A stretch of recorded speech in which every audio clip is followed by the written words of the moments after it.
Hey you, it's a bit later than usual this morning. I've had a rather unusual 24 hours, I have to say.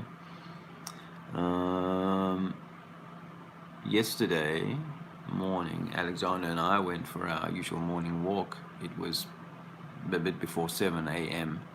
and I ended up lingering in a nearby golf course for about an hour because the weather was so foggy that they hadn't opened the course, and Alexander and I spent some time, just cruising around the golf course and watching the squirrels, etc., etc.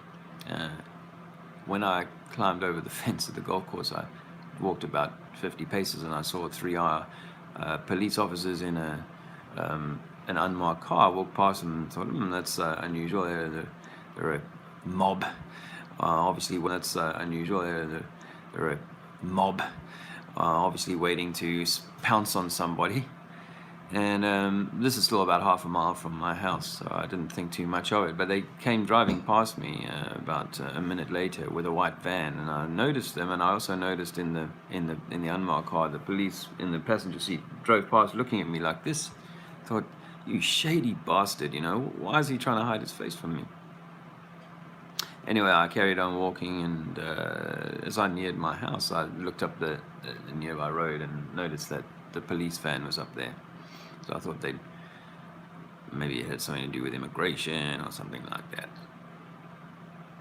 Anyway, as I walked onto my property, that same van all of a sudden emerged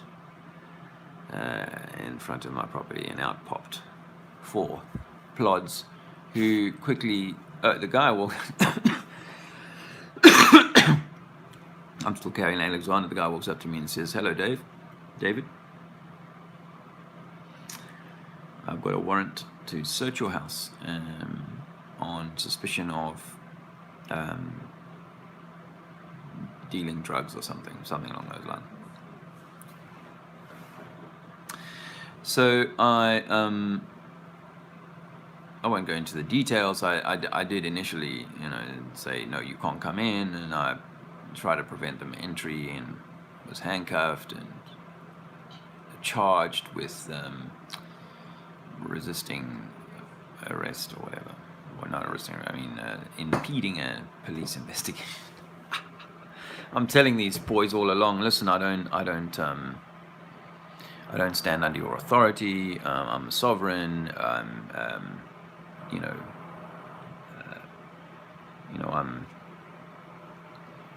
all of the things that I've been told I should be saying, and of course they don't hear any of that. They're kind of deaf to that. I'm not giving you my surname. I'm not giving you jointed. They knew who I was. They know where I lived. Of course, they're right there. And anyway, there's no stopping them from coming in. They were coming in with a ram if I didn't let them in. And then the usual kind of the usual kind of approach to a house search, which involves kettling those people that are in here. Not me, because they had put me in a van and taken me away to a little 9x11 square box. Hey, is that Zane? Hey, Zane. Hey. How's that Zane? Here it is. Here for support. Thanks, brother. Thank you. Yeah, well, it's a curious thing. I obviously had to sit in their box for most of the 10 hours while they went through they spent 2 hours going through every cupboard, every nook and cranny of my house, and then finally, as a last defiant act of fucking thuggery and theft, they gathered up all my leaf. I collect all my plant leaf, and I use that instead of tobacco. They gathered all of that up. They gathered up the 5 plants that I had growing in the garden and stuff that I'd already started curing. But they ripped the plants out. I mean, I love my plants. I care about them. I even hum to them while I'm working on them and that. And they just ripped them out. My niece apparently has a little bit of video footage of from the bathroom, because the first time she went to the bathroom, the bloody police went with her. Would you believe that? Freaking had to go in the bathroom with this 17-year-old girl, 18-year-old girl.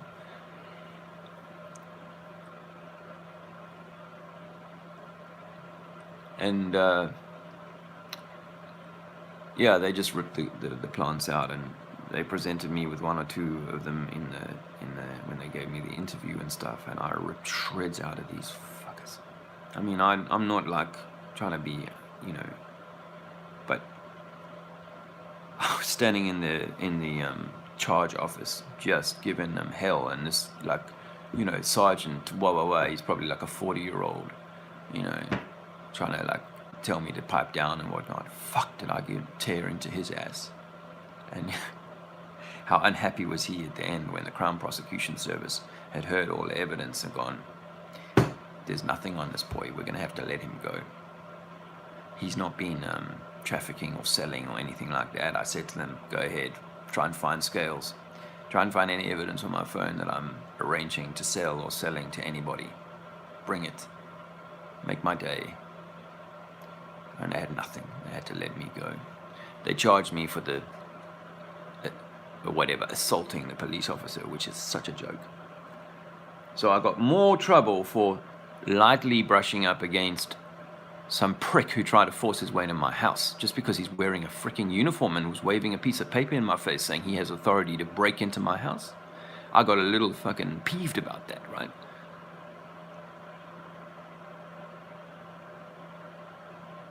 You know, I'm not standing here doing the things that I'm doing, standing up for our human fucking truth, and not going to be willing to stand in my front door and tell some thug, because he's wearing a fucking clown suit that he picked up at an S&M store, that he can just freaking force his way in past my wife and child, and then violate my house in that way, and violate my plants.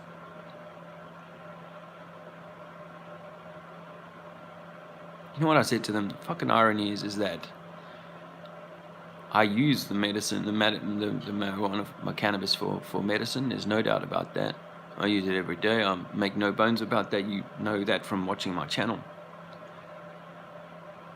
And so after all said and done, after they put us through that ignominy and fucking kettling and caging us like that, and all those things, after all of that, all said and done, and they've fucking taken those beautiful plants and just shown them no respect, I now have to go out and buy my weed from a fucking dealer. You morons.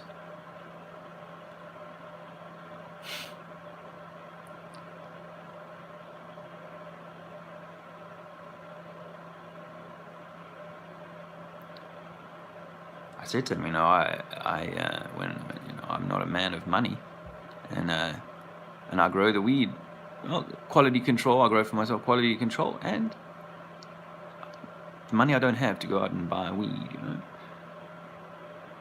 But I use it. I've used it for 30 years, and the truth is that it's better for me than the pharmaceutical drugs I once tried for depression. I had to bring all of this stuff up yesterday in my fucking conversation with the system.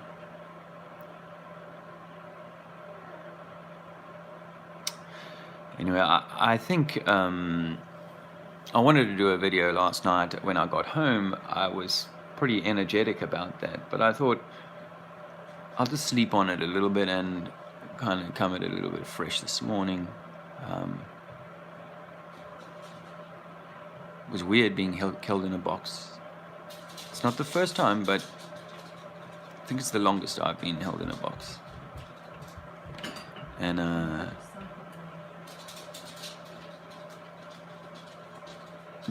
because I was trying to tell them that, you know, their 9/11 and 7/7, which these boys will all be as frightened as children about, was actually a training drill. 7/7 had really so they sent a psychologist to kind of have a look at me while have a chat with me, which was actually so much fun. I really enjoyed meeting Jill, and it was nice to have some human companionship, because that's what they try and do. They try and mess with your brain by putting you in boxes, man. And I feel for my American brothers, who I believe, like, more than a quarter of all American prisoners, no, maybe even 3/4 of American prisoners are in jail for non-violent offences, and so many of them for simply having a bit of cannabis on their person. Person is a legal term, by the way, not one we should be using. I'm trying to explain the difference between legal and lawful to these order followers of the system. And of course they're deaf to that. What do you mean? What are you talking about? And I'm like, I'm not giving you joinder. They're like, what do you mean joinder? It's like, this is, Black's dictionary, they do not have to, law dictionary, they do not have to know, and they do not have to know these nuances. They have to know that cannabis is bad for you, and we're protecting and serving our community by ensuring that people have to use the government prescribed pharmaceuticals. My wife Andrea was super strong and handled herself with aplomb. I am proud of her for that, and my niece, I'm sorry that my young niece, 18-year-old niece, had to kind of be at the forefront of this, but she knows about, she's comfortable with, she's good with cannabis, and it's something that's valuable for her own well-being, so it was useful for her to see how the system is, and actually how impotent the system is becoming, because once you come past the emotional kind of annoyance of, okay, somebody set this up, the police had obviously got their intelligence beforehand. It was a prepared raid, it was a planned raid, I think 8 or 9 officers in total, and every cupboard, every nook and cranny was searched through. Thankfully they missed one small arm that it, and a little bit of dust, so I've had a little bit of smoke overnight. I'm going to have to go and source me some weed with money I don't yet have. But you know what the good thing about all of this is that, we have realized how powerful we actually are, how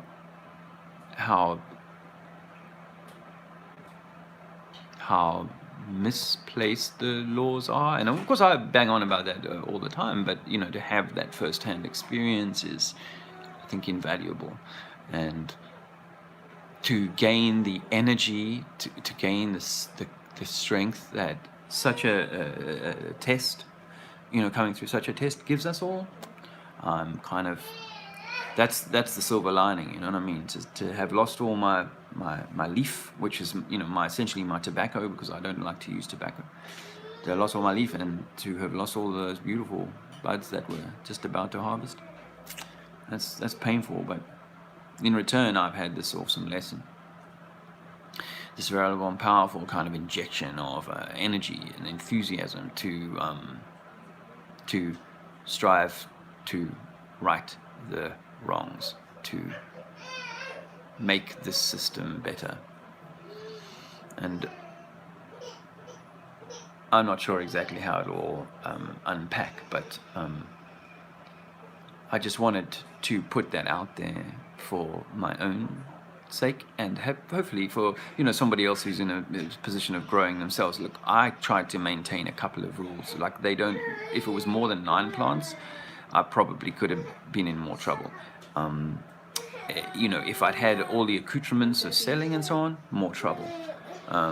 So there were a few things that I was keen to keep my operation look clean and be clean, because it is an honorable thing that I'm doing.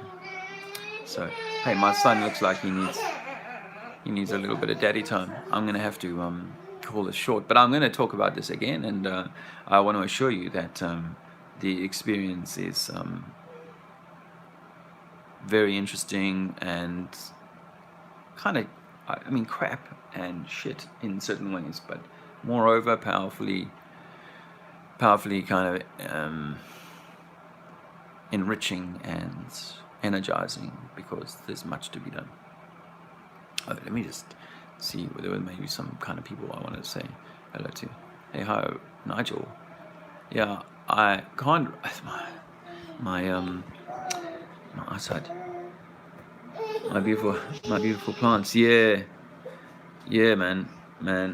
I got a. Funny enough, I was thinking the other day I put too much stuff out on YouTube, and I've exposed myself to potential attack from people who don't want to hear me talk.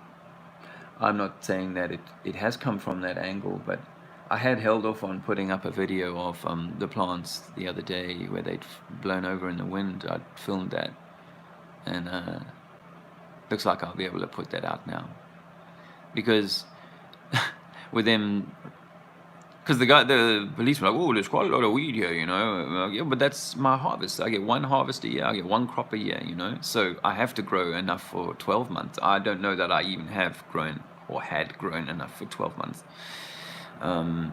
It's touch and go, you know. You end up giving some out here, some out there, and you make oil with some, and you know, you end up using smoking a bit like a king because you know it's not costing you money, and you can so. It isn't that much. It wasn't that much, but they thought I was big time. Anyway, I'm gutted to lose those girls, but I know that there'll be another grow. There'll be another year and another grow, and but I gotta go. Bye for now.